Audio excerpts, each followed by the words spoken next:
Greetings and welcome to our daily Devo for this Tuesday, the 16th of July.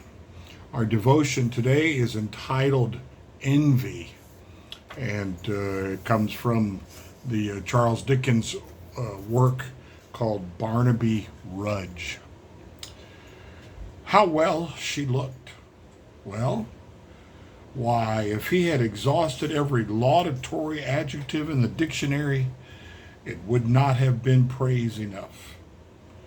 When and where was there ever such a plump, roguish, comely, bright-eyed, enticing, bewitching, captivating, maddening little woman in all this world as Dolly? What was the Dolly of 5 years ago to the Dolly of that day? How many coach makers, saddlers, cabinet makers, and professors of other useful arts had deserted their fathers, mothers, sisters, brothers, and their cousins for the love of her?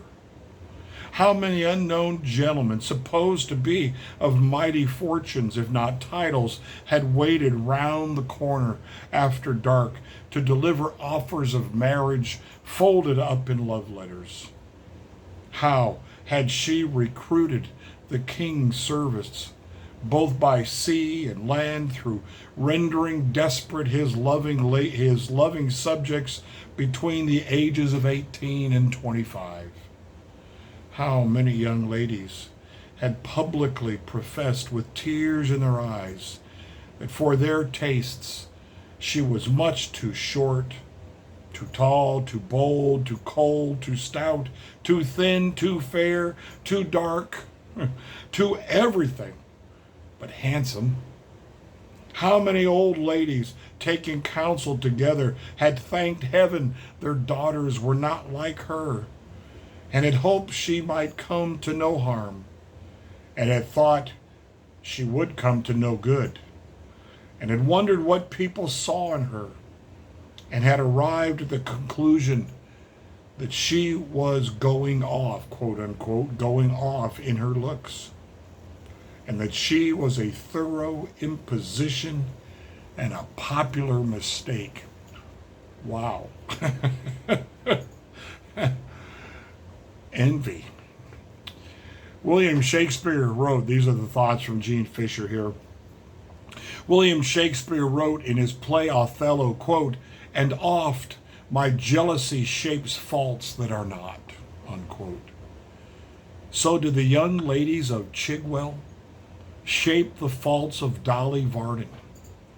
Dickens' use of adjectives in this passage from Barnaby Rudge contrasts Dolly's positive attributes with the negative ones formed by the envious ladies. James spoke about envy as he cautioned, quote, "If you harbor bitter envy and selfish ambition in your hearts, do not boast about it or deny the truth. Such wisdom," and that's in quotes, "such wisdom does not come down from heaven, but is earthly, unspiritual, of the devil. For where you have envy and selfish ambition, there you find disorder and every evil practice." That's James 3:14 through 16. The Bible holds many examples of evil acts that have resulted from envy. Read about jealousy between the brothers Jacob and Esau in Genesis 25 through 27. And King Saul's jealous anger toward David in 1 Samuel chapters 15 to 21. The book of Proverbs even suggests that envy might adversely affect one's health in Proverbs 14:30. Envy is not a product of love. For love does not envy. It does not boast. It is not proud, writes Paul in 1 Corinthians 13:4. To avoid self-seeking envy, we must follow our Lord's example. found in 1 Samuel 16:7. The Lord does not look at the things man looks at. Man looks at the outward appearance, but the Lord looks at the heart. Galatians 5:26. Let us not become conceited, provoking one another, envying one another. I don't know about you, but I very much appreciate that the Lord looks at the heart instead of the outward look. It's where we should be looking when we meet others, when we interact with others. What does their heart say about them?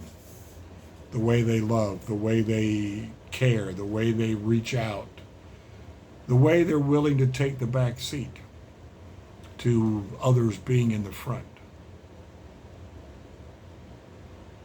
But then it's also difficult to think that the Lord looks at the heart. Because if you're a Pharisee, you're all about the outward look. You want to look good for others. You want to appear impressive for others. You want people to see your good works and pat you on the back and praise you. All the while, Jesus' interaction with the Pharisees said, oh, you look great on the outside, but inside you're dead. You're dead. God does not respond to what you're doing because you're doing it out of pride and you want people to envy you, to put you up on a pedestal. So envy, whether it's coming, if it's coming externally, it started in the heart, right? That pride that we put on for show. We want people to be impressed with us and make them envy us. And then we come across that person or persons that we are jealous about ourselves. They have more success. They have a nicer house. Their kids are better behaved than mine. All those different things that we use as standards. They have a bigger bank account than mine. They get paid more for their job than me. All those things create envy, and it's rooted in jealousy and pride and comparing and all those things that Satan wants to keep putting before us. Envy is a work of the devil. Be thankful for who you are. Be thankful for what God gives you, has given you. Be thankful for his blessings. As we looked at on Sunday in Matthew chapter 20, be thankful.